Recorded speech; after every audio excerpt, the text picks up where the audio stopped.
The island of Tsushima is a pretty big place to explore, and you'll be doing a lot of it as the titular ghost. However, there are a few things that Ghost of Tsushima doesn't outright tell you that may help you in your fight against the Mongols. So here are the most important things you should know.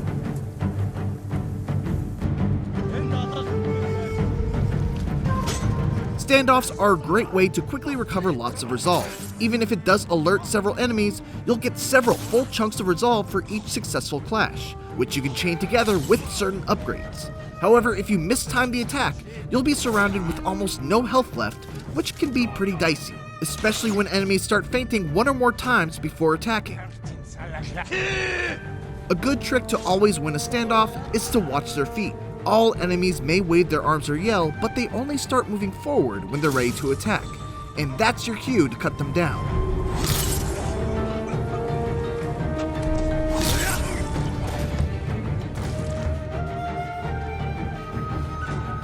Many Mongol-controlled locations often feature a leader who is usually practicing somewhere in the camp. He's always clad in gold or silver armor, and usually sporting a sword and shield, 2 swords, or a spear.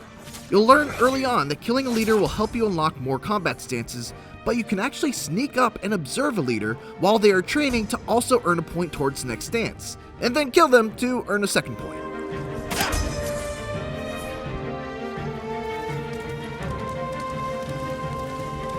You'll get used to seeing those fluttering yellow birds that lead you to points of interest early on in the game, but you don't always have to wait for one to lead you if you know what to look for.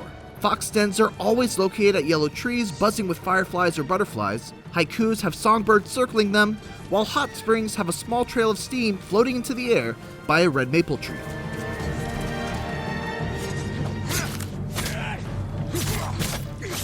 Once you start progressing in the main quest, you'll find that other types of armors you unlock can dramatically complement your playstyle due to the upgradable bonuses that they provide. Some, like the Samurai Clan armor or Ronin attire, can be gained during the main story, but many are found by completing mythic quests across different regions. Talk to villagers in every settlement to get word on where mythic quests are located, and track them down to find armor that best suits your playstyle, like gear that favors archery or ghost weapons.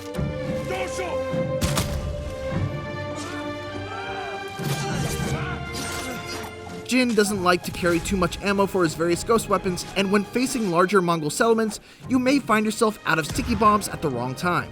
Luckily, many villages and towns under occupation have tons of items stashed around almost everywhere, if you know where to look.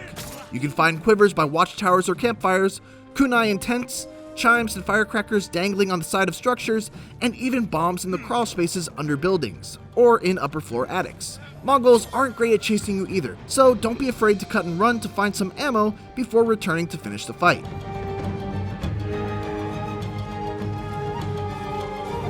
You can find vendors to buy from at various places across Tsushima. Most of the larger towns feature the biggest selection of people to buy from, but you can also find merchants and trappers at various survivor camps. And also certain forts you liberate from Mongols will also become populated with traders. You may also notice that merchants in the larger towns tend to sell different armor dye and headgear depending on which region of the 3 main regions of Tsushima you're exploring. Don't forget that you can also sell excess materials to trappers in exchange for supplies, and use them to get what you need to buy that next upgrade.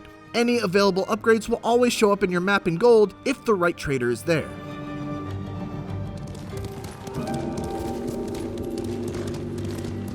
As you get further and further into the game, the materials that you need to upgrade your sword, bow, and armor become tougher and tougher to come by, to the point where it can get hard to really pinpoint exactly where you have to go in order to improve it. So, if you want to improve your sword, you'll need iron, steel, and eventually gold, all of which you'll find at Mongol-controlled encampments. To improve your armor, linen and leather can be found inside various houses and buildings, but the rarest material, silk, is almost exclusively a reward for completing Tales of Tsushima. To improve your bow, you'll need bamboo, yew wood, and waxwood, which are all found in the wilderness, though waxwood is specifically commonly found near and as a reward for completing Shinto shrines. Finally, predator hides are the easiest to come by, as you'll get them from killing Mongol dogs, boars, and bears out in the wild. And that's 7 things Ghost of Tsushima doesn't tell you. Thanks for watching, and for more Ghost of Tsushima, make sure to check out our review, along with our video of combat tips. And for everything else, keep it here on IGN.